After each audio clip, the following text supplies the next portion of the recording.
문재인 정부 출범 2년을 하루 앞둔 오늘 밤입니다. 문재인 대통령이 방송 대담 프로그램에 보시는 것처럼 출연을 했습니다. 집권 3년차 국정 운영 방향 어떻게 들으셨는지 지금부터 한번 얘기 나눠보도록 하겠습니다. 네, 전문가 두 분과 관련 내용 다시 한번 살펴보겠습니다.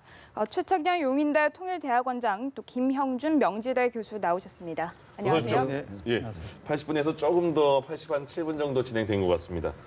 먼저 오늘 국민들이 모두 이 방송을 대통령의 대담을 봤을 것 같은데요. 어떤 느낌이 드셨습니까? 1시간 넘은 시간 동안. 그래서 80분이니까 예. 짧은 시간이 아닌데 네. 제가 쭉 저기 대기실에서 지켜봤거든요. 예. 국정 전반에 대해서 이제 의견을 밝힌 거고 네. 형식이 이제 기자회견이 아니라 인터뷰 형식을 이제 취했잖아요. 예. 처음에 이제 오늘 발사한 북한의 그 미사일로 추정되는 발사체에 대한 질문이 있었고요. 네. 어쨌든 그다음에 이제 소득 주도 성장 문제, 또 인사 문제, 그다음에 또 복지 문제, 국정 전반에 대한, 그리고 이제 최근에 국회 현안, 패스트트랙에 관련된 거, 또 한국당이 이제 좌파 독재라고 얘기하는 것에 대한 질문 이런 것들, 그러니까 전체적으로 어쨌든 국정, 정치, 경제, 사회, 문화, 복지, 노동, 외교, 안보, 대북 관계 다 얘기가 나왔어요. 네. 이제 차차 얘기를 나누겠습니다만. 예. 어떤 부분들은 이제 국민들의 궁금증이 해소된 것도 있을 거고, 네. 어떤 부분들은 또 국민들의 인식과 좀 괴리가 있는 것도 있을 것 같아요. 네. 네. 그건 각자의 생각에 따라 다를 네. 테니까. 예. 저는 어쨌든 대통령이 전반적으로 국정에 대해서 이해도가 깊다라는 느낌을 받았어요. 그리고 아무런 그 자료 없이, 네. 전혀 참고 자료가 없이 이제 심지어 물도 잘 없던 것 같은데. 물도 없고 그러더라고요. 예.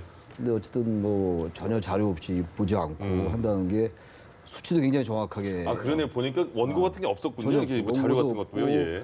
고용보험 숫자 같은 것도 정확하게 알고 네네. 52만 명이 들어와 있다 이런 예. 얘기예요. 그러니까 어쨌든 국정 전반에 대한 이해도가 굉장히 깊다. 그러나 인사에 관련된 문제 이런 문제들을 근데 그 부분은 대통령이 굉장히 소신을 갖고 있는 것 같아요. 예. 네. 인사 참사 아니다 이런 부분들. 네. 특히 이제 검경 수사권 조정에 관련된 문제에서도 검찰에 대해서 일정 부분 경고가 있었던 것 같다고 생각합니다. 예. 검찰이 겸허해야 된다, 겸손해야 된다 이런 표현은 사실상 경고로 받아들일 수 있는 거거든요. 예. 전 국민이 바라보는 가운데 그런 말을 대통령이 했기 때문에 네. 그런 몇 개들은 이제 앞으로 말씀 나누겠습니다만 예. 몇 개 포인트가 있는 것 같습니다. 알겠습니다. 김영준 교수님은 어떻게 보셨어요? 레이간 대통령이 이제 미국의 대통령이잖아요. 네. 그렇지 않습니까? 대한민국의 대통령을 보통 이제 영어로 얘기할 때 CEO라고, 대한민국의 CEO다라고 얘기를 합니다. 근데 레이간 대통령은 그 CEO가 아니라 CCO라고 한 적이 있어요. 예. 네. Chief Communication Officer. 그러니까 최고 소통의 달인이다라고 네. 얘기를 했어요. 그래서 레이간 대통령이 어떤 인터뷰라도 연설하면 사람들이 푹 빠졌거든요. 예. 근데 그게 왜 그러냐면 아주 굉장히 간단하지만 명쾌하게 결국 설득할 수 있는 근거와 논리를 제공했다기 때문에 예. 나름대로 굉장히 그 호응을 받았었는데요. 저는 이제 이거 80분 반 들으면서 내일 아침 조간신문에 머리 기사로 뭐를 뽑을 것인가. 예. 그게 이제 한편 이제 정확하게 이 2년 대담에 대한 부분들을 정리해 주지 않을까라는 생각을 좀 하게 되거든요. 네. 저는 보수 성향의 언론 매체와 진보 성향의 언론 매체가 180도 다르게 나올 거다. 그 말은 예측을 한번 뭐냐면 해볼까요? 저는 그렇게 봅니다. 예. 왜냐하면 그 말씀을 드리는 거는 뭐냐면 모두가 공감할 수 있는 부분 속에서의 이 전달이 조금 많이 좀 아쉬운 부분이 있다. 그러니까 굉장히 많이 빨려들지 못했다 이런 그렇습니다. 말씀이시죠? 임팩트가 예. 없는 거죠. 예. 굉장히 편안하게 또 어떤 때는 굉장히 국민들이 생각할 때 깜짝 놀랄 뻔적으로 낙관적인 전망도 하고 네. 이러다 보니까 이거 상황에 대한 인식이 맞는 것일까라는 쪽에 아마 보수 언론 매체에서는 집중을 할 가능성이 굉장히 크고요. 예. 네. 그리고 이제 진보 멜레 어체에서는 나름대로 대통령의 얘기한 부분에 대한 것이 어떤 맥락에서 나왔는가에 예. 대한 설명이 깃들어지지 않을까라는 생각이 좀 들고요. 그래서 원래 국민 청원제는 국민이 묻고 정부가 답한다 그랬는데 예. 앵커가 묻고 대통령이 답했어요. 근데 그런 부분 속에서 상당히 많은 양은 포함이 돼 있지만 예. 여하튼 간에 아주 결정적으로 국민들에게 크게 나름대로 대통령의 그런 소신과 철학과 생각을 딱 요약해서 하기에는 조금 좀 임팩트가 좀 적지 아쉽다. 않았나 아쉽다라는 그 생각이 부분은 듭니다. 아쉽다. 네. 알겠습니다.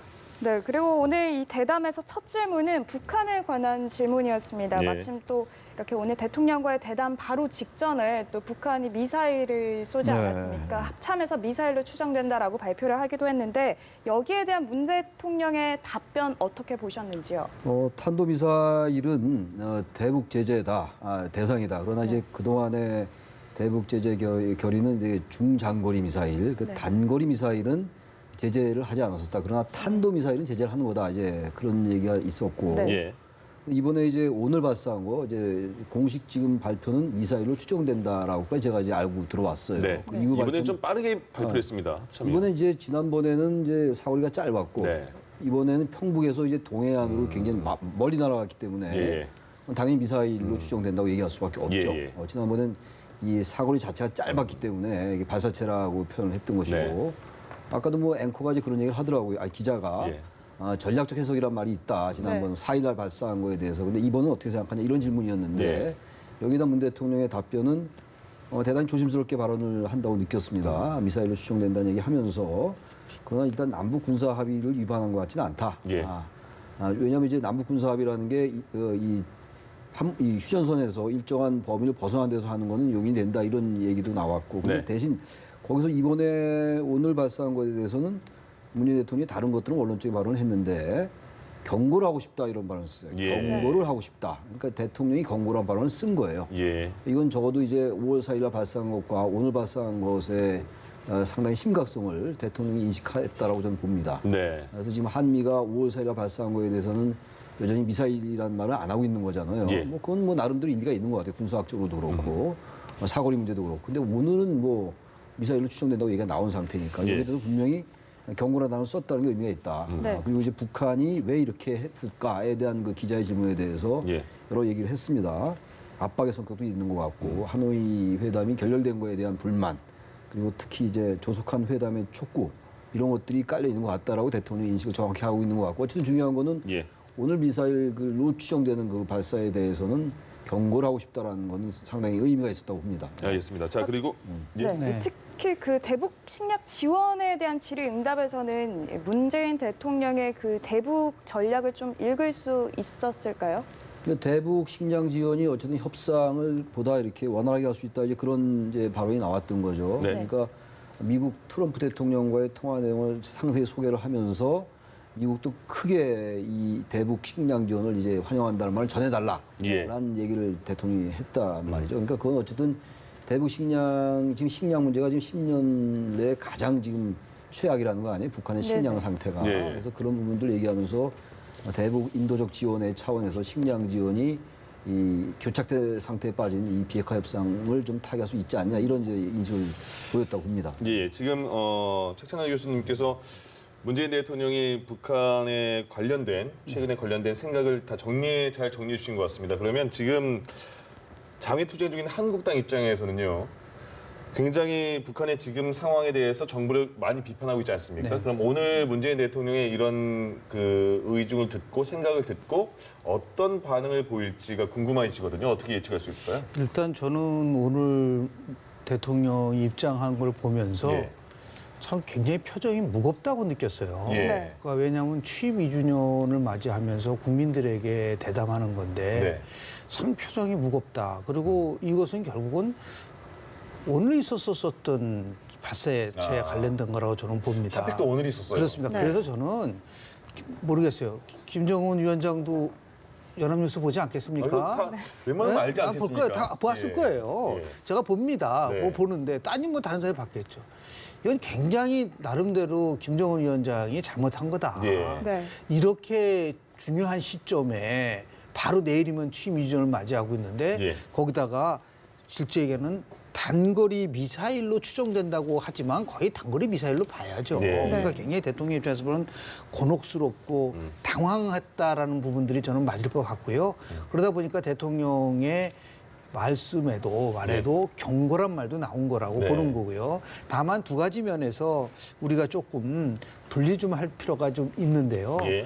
이것이 이제 지금까지는 한미 간의 공조 체제가 흔들리는 것이 아니냐라는 거 우려가 좀 있었어요. 네. 그런데 오늘 대통령이 그 부분에 대해서는 명쾌하게 먼저 말씀하시더라고요. 먼저 예. 했어요. 그래서 예. 국민들이 불안해하는 부분들을 잘 해소시켜줬다라는 그 내용이 어떤 내용이었느냐에 대한 설명을 해줬기 때문에 예. 그 부분은 이제 뭐 잘 전달됐다고 좀 보고 있는 부분들이 있는 거고요. 네. 두 번째는 왜 곤혹스럽냐고 얘기를 하냐면 지금 국민들의 입장에서 봤을 때는 5월 4일 그리고 5월 9일 두 차례 걸쳐서 훈련이든 단거리 미사일을 쐈는데 거기다가 지금 식량 지원 문제를 얘기할 수가 있나요? 예, 이게 참 이게 굉장히 시점이요. 곤혹스러운 거예요. 그러니까 대통령은 이제 동포적 관점에서 얘기를 많이 하고 있지만 네. 이 부분을 지금 자유한국당은 결코 놓치지 않을 것이다. 예를 들어 북이 핵을 포기하고 정정한 평화의 길로 온다고 한다면 지금보다 10배, 100배 우리는 도와줄 수 있다. 예. 그러나 우리를 향해서 군사훈련을 한다든지 그리고 저는 좀 당당하게 좀 말씀 좀 해야 된다는 얘기가 뭐냐면요. 북한은요. 지난 4월 25일 날 조평통 성명 발표를 통해서 뭐라고 했냐면은 남한이 9.19 군사 합의를 위반했다고 얘기를 했어요. 근거가 뭐냐면 한미가 연합 훈련한다. 공군 훈련한다. 네네. 훈련하는 것을 거기는 위반이라고 얘기를 했는데 네. 우리는 무슨 단거리 미사일 발사를 했는데 그게 9.11 군사 합의의 위반이 아니다. 이런 것들이 국민들이 이해하기 어려운 거예요. 너무 위반한 건 조심스럽다. 왜 한 거다라고 예. 얘기하고 그래서는 안 된다고 얘기를 해야지. 북한 애들은 자기 할 말 다 하면서 우리는 그 문제를 보면서 혹시 이 말을 하면은 북한이 어떻게 생각할까 이렇게 가는 것은 예. 결국 바로 야당이 그런 거를 지적하는 너무 저자세다라는 부분들을 분명히 공격할 부분이 있기 때문에 예. 좀 조심스러워할 필요가 있지 않나 생각 좀 합니다. 내일 그렇게 나올 것 같긴 하네요. 예, 네네. 반응이요. 예. 네, 이제 국내 정치 부분에 있어서 이야기를 한번 해볼까 하는데요. 이 패스트트랙 정국이 현재 거치면서 이 여야가 굉장히 대립 중인데 여기에 대해서 주요 이 국정 과제인 협치에 대한 질문도 있었거든요. 문 대통령이 이렇게 이야기를 했습니다. 대통령이 적극적으로 나서야 한다. 이런 일각의 주장에 대해서 문 대통령이 직접 언급을 하기도 했는데요. 여기에 대해서는 좀 어떻게 보셨습니까? 이제 패스트트랙 문제인데요. 예. 그 문제도 있고 최근에 이제 원로와의 대화에서 네. 선적폐청산 후협치 예. 이거에 대한 이제 질문이 있었어요. 기자 질문이 곧바로 있었는데. 질문을 했었죠, 그거를. 예. 근데 이제 거기에 대해서 대통령께서는 그런 말 한 적이 없다. 네. 그런 의도가 전혀 아니었다. 예. 그리고 저는 오늘 대통령 말씀을 들으면서 이해가 가더라고요. 그러니까 언론에서 헤드라인과 헤드라인과 그런 자막을 자막에 잘못 그걸 뽑아 놓으니까 이제 거기에 대한 또 이제 비판이 나오고 그렇습니다. 계속 기사가 이제 꼬리를 물었다 이런 취지의 네. 말씀이었는데 선적폐 청산 후협치라고 얘기할 리가 없죠. 네. 네. 그게 어떻게 그렇게 무슨 1당이 이거 다 끝난 다음에 2당이 협치다 이런 게 뭐 칼로 두부 자르듯이 이렇게 될 수가 없는 거잖아요. 네. 그러니까 어쨌든 이 사법농단과 국정농단이라는 거는 이건 수사라는 거는 뭐 생물과 같아서 통제할 수 없는 거다. 예. 이런 건 맞는 말씀이에요. 맞는 말이고 그런 바탕 위에서 이따 협치가 이루어진다 이런 얘기이기 때문에 계속 얘기 나왔던 이제 그 지나치게 이 정권이 적폐 수사에 그 집착하는 거 아니냐 이런 이제 제1야당의 비판이 있었던 거 아니에요. 또 예. 국민 일부도 이제 그런 비판이 있는 것이고 언제까지 적폐 수사만 얘기할 거냐. 네. 뭔가 앞으로 나아가야 되는 게 아니냐 이런 이제 비판이 있는 건데 거기에 대해서 분명한 입장을 얘기한 거다 이렇게 예. 보여집니다. 알겠습니다. 그리고 검경 수사권 문제 아까 최 교수님도 잠시 말씀해 주셨는데 검경 수사권 문제에 대해서는 검찰이 지금까지 뭐 사정 기구로서 본연의 역할을 못했고 스스로 개혁할 수 있는 많은 기회를 놓쳤다. 검찰의 셀프 개혁이 안 된다는 국민의 여론이 있다. 그래서 검찰도 겸허히 수용해야 된다. 이렇게 말을 했거든요. 이건 뭐 문무일 총장도 그 얘기를 하잖아요. 예. 과거에 검찰이 국민의 기대에 못 미쳤다는 것에 대해서 스스로 인정을 하고 있어요. 네. 네. 그리고 거기에 맞춰서 이제 공수처와 관련돼서 뭐 전향적인 입장을 취한 거는 맞죠. 예. 그러나 검경 수사권 조정과 관련돼서는 지금 다른 목소리를 나오고 있는 거란 말이에요. 지금 핵심은 이겁니다. 검찰이 개혁을 하는데 셀프 개혁을 못하기 때문에 그렇다고 얘기를 한다고 한다면 그러면은 공수처가 생기면은 저절로 검찰은 개혁이 되는 건가요? 검찰 내부에 있어서의 실질적으로 검찰의 정적 중립을 더 훨씬 많이 했었어야죠. 예. 그런데 실은 저거는 절대로 안 되기 때문에 다른 걸 한다는 것에 대해서 저는 조금 좀 납득하기가 좀 어려운 부분들도 있는 거죠. 그러면 네. 공수처는 예를 들어서 100% 정치적 중립을 가지고 간다라는 그러한 확실한 근거나 논리나 근거가 있나요? 예. 그런 부분들도 있고 더 나아가서 이 부분은 왜 심각하다고 보냐면 말이에요. 실은 문무일 총장의 말을 역으로 얘기를 한다면 다른 것도 아니고 청와대 민정수석이 중심으로 해서 만든 패스트 트랙의 공정수사권 조장이 기본권을 훼손하고 네. 그리고 민주주의 원리에 훼손할 수 있다라고 한 걸 누가 아니라 검찰총장이 얘기했다고 한다면 네. 정상적 국가 같으면 검찰총장을 꾸짖어야죠.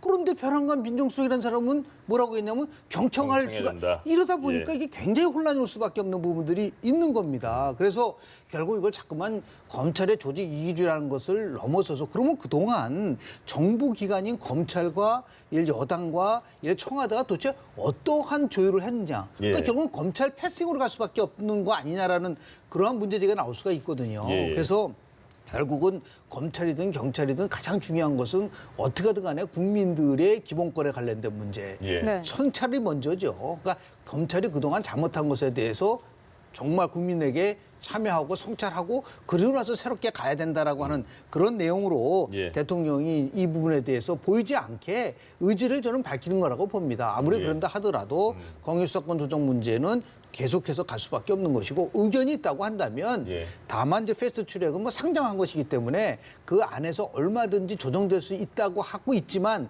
그거는 실은 트랩이에요. 예. 왜냐하면 한쪽에서 패스트 트랙을 반대하는 사람들 협상에 들어가겠습니까? 지금 철회하라고 하는데 예. 그럼 안 되면 끝까지 간다는 얘기인데 그럼 언제 의견을 제정할 수가 있나요? 이런 부분들도 우리가 심도 있게 얘기를 하는데 자꾸만 상정의 문제니까 상관없다 얘기를 하는데 예. 한쪽은 철회를 얘기를 하고 있단 말이에요. 그 최악의 경우에 협상이 안 됐을 때는 어떻게 돼요? 330일에 이 안이 그대로 올라간다는 거 아니겠습니까? 이러한 나름대로의 그런 문제도 좀 종합적으로 검토할 필요가 있다는 생각을 좀 합니다. 알겠습니다. 패스트트랙 문제는 어쨌든 말씀하신 것처럼 점점 시간이 가면서 수정 가능한 그런 시간이 있는 거잖아요. 그럼요. 예, 그건 봐야 되겠고 그리고 또 하나가 11월에 여야정 상설 협의체가 만들어졌는데 그게 이루어지지 않고 있다 지금. 그건 대통령도 국정 운영에 있어서 어느 정도 책임이 있지 않느냐 이런 질문에 대해서 언급을 한 바가 있습니다. 오늘 이제- 여러 가지 말씀들 나온 것 중에서 예, 예. 가장 일단 내일 신문에 나올 수 있는 거는 여러 가지가 있겠습니다만 네. 대통령, 여야 대표의 회동 제안 그렇습니다. 이게 나올 수 있을 것 예, 같아요. 예. 그게 가장 큰 거겠죠. 대통령이 제안했다고 받아들여도 되냐 했더니 제안하는 거다라고 이제 예. 말씀을 했으니까 그게 큰 건데 역시 중요한 게 대화인 것 같아요. 네. 2년 지났잖아요. 2년이 굉장히 오래된 것 같고 예. 그리고 그때와 지금 불과 2년밖에 안 됐지만 정말 격세지감을 느껴요. 그때의 그 문재인 대통령에 대한 지지율은 80%였거든요. 지금도 높은 편이에요. 역대 대통령들에 비해서. 자연스럽게 2년의 평가를 해주시죠. 그래서 예. 자연히 그 얘기가 나올 수. 우리가 뭐 이거 계속 이거 가지고 말만 그대로 뭐 대표하는 건 아니니까. 예, 예. 근데 40%대를 이제 오고 가고 있어요. 지금 여론조사 기관에 네. 따라서. 근데 아무튼 한국당의 지지율과 민주당의 지지율이 거의 비슷해진 여론조사가 오늘 나왔잖아요. 네. 불과 얼마 전만 해도 한국당은 거의 뭐 괴멸 상태였단 말이에요. 지난 지방선거 때도 그랬고, 예. 지난 대선 때도 그랬고. 근데 지금 이렇게 됐단 말이죠. 그러니까 이건 어쨌든 있는 현실 그대로 봐야 될 거 아니에요. 정치 현상이라는 네. 거를. 그렇다면 뭔가 문재인 정부가 아까 오늘 대통령의 말씀이 쭉 있었습니다만 그런 선의에도 불구하고 국민들과 인식이 다른 면이 분명히 존재하는 거예요. 그건 여론조사 수치가 나오고 있는 거기 때문에 예. 그렇다면 이제 무엇이 국민들과 다른 것인가를 볼 필요가 있을 것 같아요. 네. 오늘 간담회가 아니라 오늘 인터뷰를 이제 계기로 해서 예.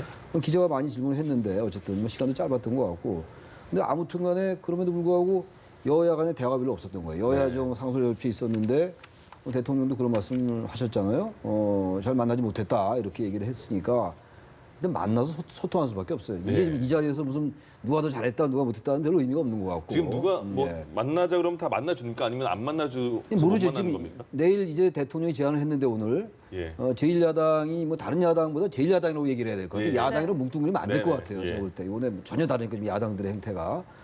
한국당이 과연 이걸 받아들일지 모르겠어요. 네. 일단 받아들여야 된다고 봅니다. 만약 이것까지 받지 않으면은 그야말로 요새 최근에 그 장애 투쟁하고 극한 투쟁으로 가면서 지지율이 오르니까 그 지지율 상승에 고무되어서 하는 거라고 오해할 수밖에 없어요. 예. 제1야당이 이 대통령의 제안을 받아들일 필요가 있다. 예. 전제 조건 달지 말고 오늘 어쨌든 뭐 굉장히 좋은 제안을 한 거니까 그래야지 뭔가 풀 수 있는 물꼬를 풀 거 아니겠어요. 그러니까요. 아니 패스트트랙을 갖다 원천 무효 그 말이 되는 얘기 아니에요. 국회법에 따라 한 거를 원천 무효해라 사과해라. 사과는 한국 당이 해야죠.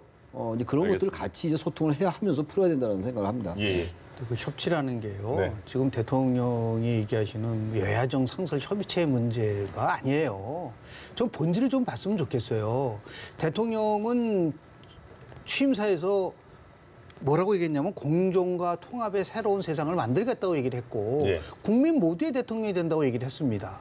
그 말은 뭐냐면 결국은 자기를 지지하지 않은 사람도 같이 함께 갈 수 있다는 얘기를 했다고 한다면 이 쉽게 표현하면 여야정 성소협의체는 그건 협치의 수단이고 예. 협치의 정신이 돼야 된다, 살아 움직여야 된다는 거죠. 예. 끊임없이 야당을 적폐청산의 대상으로 삼은 경우에는 협치가 있을 수가 없어요. 네. 그런 상황 속에서 그럼 손을 내밀는 사람이 누구느냐면 훨씬 더 패스트 트랙은 협치가 깨지는 데 촉발 요인일 뿐인 거예요. 아주 본질적인 문제는 예. 결국은 대통령이 통합을 이루고 가려고 한다면 훨씬 많은 것을 야당에게 같이 함께 할 수 있다라고 하는 것을 보여줘야지 예. 단순하게 여야정 상설 합의체를 통해서 협치가 복원될 수 있다. 저는 그렇게 보지 않습니다. 네. 그래서 여야의 이 부분 속에서 결국은 흔들리고 있는 이 부분 속에서 모든 피해는 국민들이 보는데 예, 그것을 알겠습니다. 끌고 갈 수 있는 힘은 대통령이 네. 이 문제에 대해서 훨씬 전향적으로 더 많은 명분을 주고 그렇게 해서 끌고 가야지 야당이 잘못됐기 때문에 무조건 돌아와야 된다. 그거는 저는 해법이 되기가 어렵다고 봅니다. 네, 알겠습니다. 네.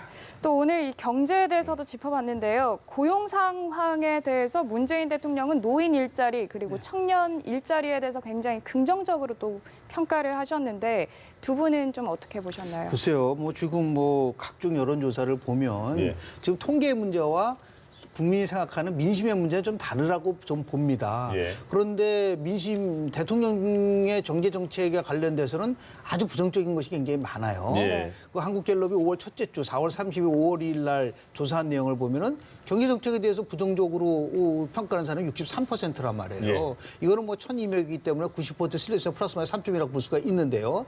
그런데 지금 대통령이 오늘 얘기한 것 중에서 제일 굉장히 현실 인식에 대해서 좀 문제가 될 부분이 이 부분이라고 저는 봅니다. 지난 대통령이 이번만 얘기한 것이 아니라 작년에도 최저임금의 긍정 효과가 90%란 말을 한 적이 있었어요. 예. 근데 그때 굉장히 논란이 많았었습니다. 그 얘기는 뭐냐면 고용시장에 있어서의 최저임금에 대한 얘기들 그리고 단순하게 지금 노인의 일자리가 만들어진 것을 가지고 고용이 조금 낮은다라고 접근하기에는 현재의 상황은 너무너무 어렵다고 보는 것이죠. 예. 네. 청년 일자리 같은 경우도 보면은 청년 실업률이 우리가 체감하고 있는 그런 청년 실업률은 20%가 넘게 나온단 말이에요. 예. 네. 이런 부분 속에서 너무 현재 경제 상황을 좀 너무 낙관적으로 보는 것은 아닌가. 알겠습니다. 그래서 거시적인 네. 측면에서 한국 경제 성공적이다. 저는 이것도 굉장히 논란이 있을 수 있는 예, 자신들의 그 정도만 부분들이 한번, 않겠나 예, 생각합니다. 시간 때문에 그렇게 듣고요. 최창렬 교수님도 마지막으로 문재인 대통령이 이번에 질문 중에 소득주도 성장과 최저임금 일자리 문제 이렇게 계속 연달아 질문을 받았거든요. 거기에 대해서 답변에 대해서 어떻게 들으셨는지 정리하고 마지막 소득주도 마무리하겠습니다. 성장 중에 이제 최저임금 인상 문제가 계속 논란이 돼 왔던 거였잖아요. 연 이 두 회를 이제 두 자릿수 인상을 하니까 이에 대해서 분명한 입장을 밝혔어요. 예. 2020년까지 최저임금 1만 원으로 했는데 문재인 대통령뿐만이 아니라 다른 이제 후보들도 공약을 했는데 예. 네. 2020년에 이 10,000원 그 최저임금 인상에 얽매이지 않겠다라는 네. 입장을 분명히 했거든요. 얘기를 했고 말씀을 했고 일단 그 속도 조절을 하겠다라는 얘기를 분명히 한 거예요. 이거에 대해서는 뭐 여권에서도 얘기가 계속 나왔었는데 예. 저도 대통령의 입을 통해서 정확하게 얘기를 한 것이니까 여러 가지 그 부작용을 인식하고 있다. 그런 말도 나왔잖아요. 여러 좋은 그 정책이 있었으나 시차가 안 맞고 그러다 보니까 보완하지 못했다. 예. 아쉬움이 있다라는 얘기를 한 걸로 봐서 앞서 말씀하신 것처럼 경제 인식에 대해서는 조금 국민들과 괴리가 있는 부분 분명히 있어요. 네. 일단 보면은 실물 경제가 대단히 어렵다라는 건 많이 느끼는 거거든요. 시장에 예. 가면 정말 손님이 많이 줄었고 네. 그런데 그런 것들에 대한 인식은 좀 부족한 점이 없지 않아 있다라고 저는 느끼고 있는 거고요. 단 소득주도 성장의 어떤 문제점을 대통령이 정확히 인식하고 있다. 그리고 최저임금의 인상 속도가 빨랐다라는 것도 네. 인식하고 있기 때문에 이 부분은 분명히 정확한 인식의 바탕 위에서 뭔가 개선해 나간다는 입장을 밝힌 거라고 봅니다. 알겠습니다. 자, 지금까지 문재인 정부 출범 2년 이제 하루 앞둔 오늘 특별 대통령 대담이 있었고 대담과 관련해서 두 분과 함께했습니다. 최창렬 용인대 교수, 김형준 명지대 교수 두 분이었습니다. 고맙습니다. 고맙습니다. 고맙습니다.